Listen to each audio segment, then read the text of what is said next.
ಎಲ್ಲರಿಗೂ ನಮಸ್ಕಾರ. ನನ್ನ ಹೆಸರು ರಿಷಿಕಾ ಎಸ್. ನಾನು ಗುರುಧ್ಯಾನ ಅಕಾಡೆಮಿ ಜಿಗಳಿಯಲ್ಲಿ ತರಬೇತಿಯನ್ನು ಪಡೆದು ಫೆಬ್ರವರಿ 15, 2025ರಲ್ಲಿ ನಡೆದ ಮೊರಾರ್ಜಿ ಪರೀಕ್ಷೆಯಲ್ಲಿ ದಾವಣಗೆರೆ ಜಿಲ್ಲೆಗೆ ಫಸ್ಟ್ ರ್ಯಾಂಕ್ ಬಂದಿದ್ದೇನೆ. ಸೊ ನೀವು ಇದೇ ಥರ ಡಿಸ್ಟ್ರಿಕ್ಟ್ ರ್ಯಾಂಕ್ ಅಥವಾ ಸ್ಟೇಟ್ ರ್ಯಾಂಕ್ ಬರಬೇಕು ಅಂದರೆ ನಮ್ಮ ಗುರುಧ್ಯಾನ ಅಕಾಡೆಮಿ ಜಿಗಳಿಯಲ್ಲಿ ತರಬೇತಿಯನ್ನು ಪಡೆಯಬಹುದು. ಸೊ ಇಲ್ಲಿ ಆನ್ಲೈನ್ ಮತ್ತು ಆಫ್ಲೈನ್ ತರಬೇತಿಗಳು ಸಿಗುತ್ತವೆ. ನಿಮಗೆ ಇಂಟ್ರೆಸ್ಟ್ ಇದ್ದರೆ ಈ ನಂಬರ್ಗೆ ಕಾಂಟ್ಯಾಕ್ಟ್ ಮಾಡಿ. ಸೊ ನಾನು ಇವತ್ತಿನ ವಿಡಿಯೋದಲ್ಲಿ ನಿಮಗೆ ಮೊರಾರ್ಜಿ ಮತ್ತು ಆದರ್ಶ ಪರೀಕ್ಷೆಗೆ ಸಂಬಂಧಪಟ್ಟಂತೆ ಕನ್ನಡ ವಿಷಯದಲ್ಲಿ ಯಾವ ರೀತಿ ಕ್ವಶನನ್ನು ಕೇಳಬಹುದು ಅಂತ ಡಿಸ್ಕಷನ್ ಮಾಡ್ತಾ ಹೋಗ್ತಿದ್ದೀನಿ. ಸೊ ಕ್ವಶನ್ ನೋಡೋದಾದರೆ, ಒಂದನೇ ಕ್ವಶನ್, ಭವಿಷ್ಯತ್ ಕಾಲದ ಪ್ರತ್ಯಯ. ಸೊ ಇಲ್ಲಿ ಏನು ಕೇಳ್ತಿದ್ದಾರೆ, ಭವಿಷ್ಯತ್ ಕಾಲದ ಪ್ರತ್ಯಯ ಯಾವುದು ಅಂತ ಕೇಳ್ತಿದ್ದಾರೆ. ಸೊ ಆಪ್ಷನ್ ನೋಡೋದಾದರೆ, first one the, second one ವ, ಥರ್ಡ್ ಒನ್ ಉತ್ತ, ಫೋರ್ತ್ ಒನ್ ಇಂದ. ಸೊ ಇಲ್ಲಿ ಭವಿಷ್ಯತ್ ಕಾಲದ ಪ್ರತ್ಯಯ ಯಾವುದು ಅಂದರೆ ಆಪ್ಷನ್ 2 ವ. ಸೊ ಹಾಗಾದರೆ ದ ಇದು ಭೂತಕಾಲದ ಪ್ರತ್ಯಯವಾಗಿದೆ. ಉತ್ತ ವರ್ತಮಾನ ಕಾಲದ ಪ್ರತ್ಯಯವಾಗಿದೆ. ಇಂದ ವಿಭಕ್ತಿ ಪ್ರತ್ಯಯ. ಸೊ ಗೊತ್ತಾಯ್ತಲ್ವಾ? ಸೊ ಈಗ ನಾವೀಗ ಎರಡನೇ ಕ್ವಶನ್ ನೋಡೋಣ. ಎರಡನೇ ಕ್ವಶನ್, ಹೋಗುತ್ತಾನೆ ಲಿಂಗ ಬದಲಿಸಿ. ಹೋಗುತ್ತಾನೆ ಈ ಪದದ ಲಿಂಗ ಬದಲಿಸಿ ಅಂತ ಕೇಳ್ತಿದ್ದಾರೆ.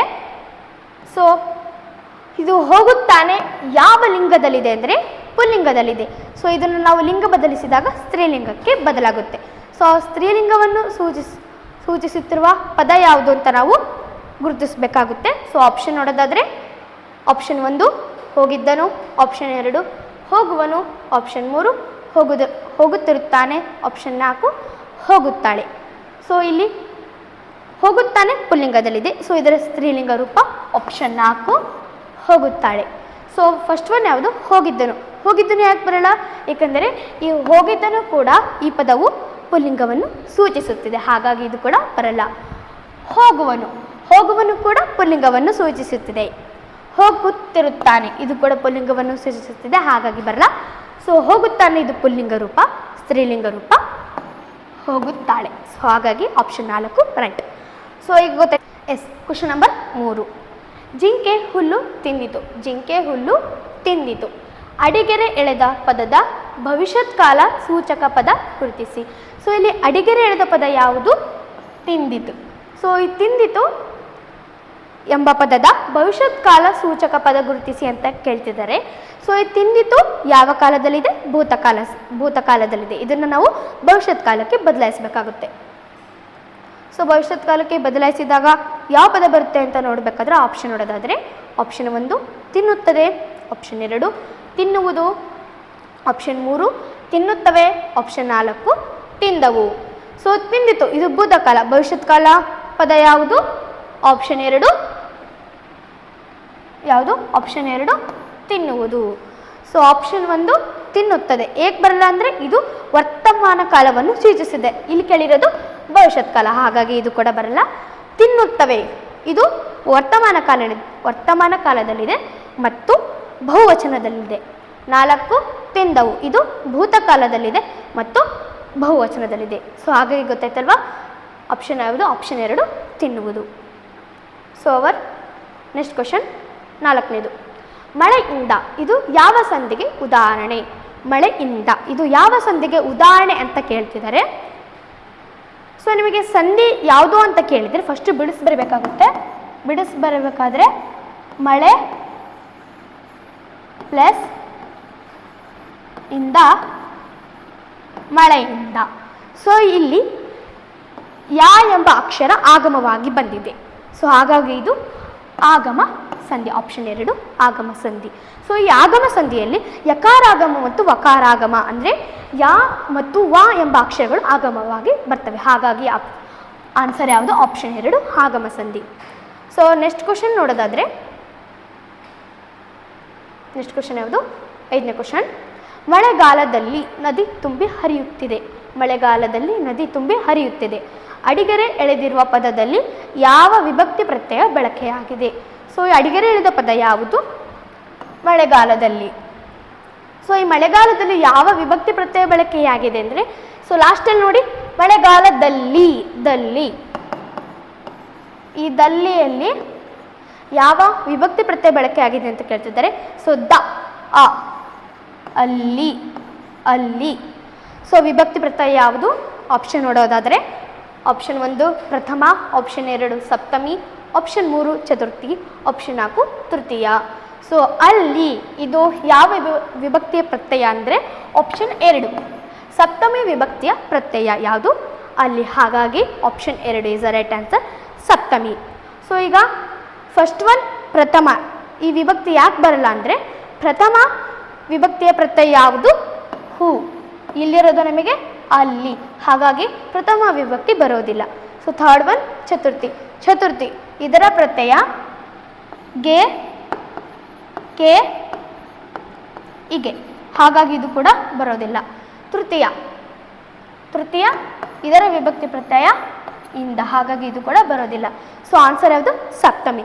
ಮಳೆಗಾಲದಲ್ಲಿ ಲಾಸ್ಟ್ ಪ್ರತ್ಯಯ ಯಾವುದು? ಅಲ್ಲಿ. ಹಾಗಾಗಿ ಆಪ್ಷನ್ 2 ಸಪ್ತಮಿ right answer. So next question 6th one ಕ್ರಿಯಾಪದದ ಮೂಲ ರೂಪ. ಇಲ್ಲಿ ಕ್ವಶನ್ ಹೆಂಗೆ ಕೇಳ್ತಿದ್ದಾರೆ? ಕ್ರಿಯಾಪದದ ಮೂಲ ರೂಪ. ಸೊ ಈ ಕ್ರಿಯಾಪದದ ಮೂಲ ರೂಪ ಯಾವುದು ನೋಡಲ್ವಾ? ಸೊ ಆಪ್ಷನ್ ನೋಡೋದಾದರೆ ಫಸ್ಟ್ ಒನ್ ಪ್ರತ್ಯಯ, ಆಪ್ಷನ್ 2 ಕ್ರಿಯೆ, ಆಪ್ಷನ್ 3 ಧಾತು, ಆಪ್ಷನ್ 4 ನಾಮಪದ. ಸೊ ಕ್ರಿಯಾಪದದ ಮೂಲ ರೂಪ ಯಾವುದು? ಆಪ್ಷನ್ 3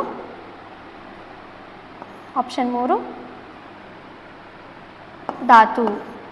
ಕ್ರಿಯಾಪದದ ಮೂಲ ರೂಪ ಧಾತು. ಸೊ ನೋಡಿದ್ವಲ್ವಾ ಕ್ರಿಯಾಪದದ ಮೂಲ ರೂಪ ಯಾವುದು? ಧಾತು. So our next question 7th one ನ್ಯಾಯಾಲಯದಲ್ಲಿ ಕೆಲಸ ಮಾಡುವವರು. ಸೊ ಇಲ್ಲಿ ಕ್ವಶನ್ ಹೆಂಗೆ ಕೇಳ್ತಿದ್ದಾರೆ? ನ್ಯಾಯಾಲಯದಲ್ಲಿ ಕೆಲಸ ಮಾಡುವವರು ಯಾರು ಅಂತ ಕೇಳ್ತಿದ್ದಾರೆ. ಸೊ ಆಪ್ಷನ್ ನೋಡೋದಾದರೆ ವಕೀಲರು, option 2 conductor, option 3 doctor, option 4 ಶಿಕ್ಷಕರು. ಸೊ ಆಪ್ಷನ್ ಯಾವುದು ಸರಿ? ಆಪ್ಷನ್ 1 ವಕೀಲರು. ನ್ಯಾಯಾಲಯದಲ್ಲಿ ವಕೀಲರು ಅಂದರೆ ಲಾಯರ್. ಆಪ್ಷನ್ 2 ಕಂಡಕ್ಟರ್ ಬಸ್ನಲ್ಲಿ ಕೆಲಸ ಮಾಡ್ತಾರೆ. ಸೊ ಹಾಗಾಗಿ ಇದು ಬರೋದಿಲ್ಲ. ಡಾಕ್ಟರ್ ಇವರು ಆಸ್ಪತ್ರೆಯಲ್ಲಿ ಕೆಲಸ ಮಾಡ್ತಾರೆ. ಹಾಗಾಗಿ ಇದು ಬರೋದಿಲ್ಲ. ಶಿಕ್ಷಕರು ಇವರು ಶಾಲೆಯಲ್ಲಿ ಕೆಲಸ ಮಾಡ್ತಾರೆ. ಹಾಗಾಗಿ ಶಿಕ್ಷಕರು ಕೂಡ ಬರೋದಿಲ್ಲ. ಸೊ ರೈಟ್ ಆನ್ಸರ್ ಯಾವುದು? ವಕೀಲರು. ಇವರು ನ್ಯಾಯಾಲಯದಲ್ಲಿ ಕೆಲಸ ಮಾಡ್ತಾರೆ. ಸೊ ರೈಟ್ ಆನ್ಸರ್ ಇಸ್ ವಕೀಲರು. ಸೊ ಅವರ್ ನೆಕ್ಸ್ಟ್ ಕ್ವಶನ್ ಯಾವುದು? 8th ಒನ್ ಕಿವಿ ಊದು. ಈ ನುಡಿಗಟ್ಟಿನ ಅರ್ಥ ಯಾವುದು? ಕಿವಿ ಊದು ಈ ನುಡಿಗಟ್ಟಿನ ಅರ್ಥ ಅಂತ ಯಾವುದು ಅಂತ ಕೇಳ್ತಿದ್ದಾರೆ. ಸೊ ಆಪ್ಷನ್ ನೋಡೋದಾದರೆ ಕಿವಿಯಲ್ಲಿ ಹೇಳುವುದು, ಆಪ್ಷನ್ 2 ಚಾಡಿ ಹೇಳುವುದು, ಆಪ್ಷನ್ 3 ಕಿವಿಯಲ್ಲಿ ಓದುವುದು, ಆಪ್ಷನ್ 4 ಕತೆ ಹೇಳುವುದು. ಸೊ ಆಪ್ಷನ್ ಯಾವುದು ಅಂದರೆ ಆಪ್ಷನ್ 2 ಚಾಡಿ ಹೇಳುವುದು. ಕಿವಿ ಊದು ಈ ನುಡಿಗಟ್ಟಿನ ಅರ್ಥ ಚಾಡಿ ಹೇಳುವುದು. So our 9th one question ಗುರುಗಳಿಗೆ ಪತ್ರ ಬರೆಯುವಾಗ ಬಳಸುವ ಸಂಬೋಧನೆ. ಸೊ ಇಲ್ಲಿ ಏನು ಕೇಳಿದರೆ ನಾವು ಪತ್ರ ಅಂದರೆ ಲೆಟರ್ ಬರಿತೀವಲ್ವಾ, ಆವಾಗ ನಾವು ಗುರುಗಳಿಗೆ ಬರಿತೀವಲ್ವಾ, ಆವಾಗ ನಾವು ಯಾವ ಸಂಬೋಧನೆಯನ್ನು ಬಳಸ್ತೀವಿ ಅಂತ ಕೇಳ್ತಿದ್ದಾರೆ. ಸೊ ಆಪ್ಷನ್ ನೋಡೋದಾದರೆ ಆಪ್ಷನ್ 1 ಮಾತೃಶ್ರೀ, ಆಪ್ಷನ್ 2 ಪೂಜ್ಯ, ಆಪ್ಷನ್ 3 ಪ್ರೀತಿಯ, ಆಪ್ಷನ್ 4 ತೀರ್ಥರೂಪ. ಸೊ ಇಲ್ಲಿ ಯಾವ್ದು ರೈಟ್ ಆನ್ಸರ್ ಆಗ್ತಾ ಬರುತ್ತೆ? ಆಪ್ಷನ್ 2 ಪೂಜ್ಯ. ಸೊ ಆಪ್ಷನ್ 1 ಇದು ತಾಯಿಗೆ ಬಳಸುವ ಸಂಬೋಧನೆ. ಸೊ ಆಪ್ಷನ್ 3 ಪ್ರೀತಿಯ ಇದು ಗೆಳೆಯ ಅಥವಾ ಗೆಳತಿಗೆ ಬಳಸುವ ಸಂಬೋಧನೆ ಯಾವಾಗ? ಪತ್ರ ಬರೆಯುವಾಗ. ಸೊ ಆಪ್ಷನ್ 4 ತೀರ್ಥರೂಪ ಇದು ತಂದೆಗೆ ಬಳಸುವ ಸಂಬೋಧನೆ ಯಾವಾಗ? ಪತ್ರ ಬರೆಯುವಾಗ. ಸೊ ಮಾತೃಶ್ರೀ ಇದನ್ನು ನಾವು ತಾಯಿಗೆ ಪತ್ರ ಬರೆಯುವಾಗ ಬಳಸ್ತೀವಿ. ಸೊ ಗುರುಗಳಿಗೆ ಪೂಜ್ಯ ಅಂತ ಬಳಸ್ತೀವಿ. ಸೊ ಯಾವುದು ಆನ್ಸರ್ ಇಸ್ ಪೂಜ್ಯ. ಸೊ ಅವರ್ ಲಾಸ್ಟ್ ಒನ್ ನಿತ್ಯ ಪ್ಲಸ್ ಆನಂದ ಈ ಪದಗಳನ್ನು ಕೂಡಿಸಿ ಬರೆದಾಗ. ನಿತ್ಯ ಪ್ಲಸ್ ಆನಂದ ಈ ಪದಗಳನ್ನು ಕೂಡಿಸಿ ಬರೆದಾಗ. ಸೊ ಆಪ್ಷನ್ ನೋಡೋದಾದರೆ ನಿತ್ಯ ಆನಂದ, ನಿತ್ಯಾನಂದ, ಆನಂದ, ನಿತ್ಯ ಆನಂದ. ಸೊ ಇದರಲ್ಲಿ ಆಪ್ಷನ್ ರೈಟ್ ಯಾವುದು ಅಂದರೆ ಆಪ್ಷನ್ 2 ನಿತ್ಯಾನಂದ. ಈ ಆ ಸ್ವರಾಕ್ಷರ ಈ ನಿತ್ಯದಲ್ಲಿ ಈ ನಿತ್ಯ ಅಕ್ಷರದಲ್ಲಿ ಸೇರುತ್ತೆ. ಹಾಗಾಗಿ ಇಲ್ಲೇನಾಯಿತು? ನಿತ್ಯಾನಂದ. ಹಾಗಾಗಿ option 2 is a right answer. So ನೀವು ಈ 10 ಕ್ವಶನನ್ನು ಪ್ರಾಕ್ಟೀಸ್ ಮಾಡಬೇಕಾಗುತ್ತೆ. ಇದು ಮುರಾರ್ಜಿ ಮತ್ತು ಆದರ್ಶ ಪರೀಕ್ಷೆಯಲ್ಲಿ ಈ ಥರದಕ್ಕಂಥ ಕೆಲವೊಂದಿಷ್ಟು ಪ್ರಶ್ನೆಗಳನ್ನು ಕೇಳಬಹುದು. ಸೊ ನಾನು ಮುಂದಿನ ವಿಡಿಯೋದಲ್ಲಿ ಇನ್ನೂ ಕೆಲವೊಂದಿಷ್ಟು ಪ್ರಶ್ನೆಗಳನ್ನು ಅಭ್ಯಾಸ ಮಾಡಿಸ್ತೀನಿ. ಸೊ ಎಲ್ಲರಿಗೂ ಧನ್ಯವಾದಗಳು.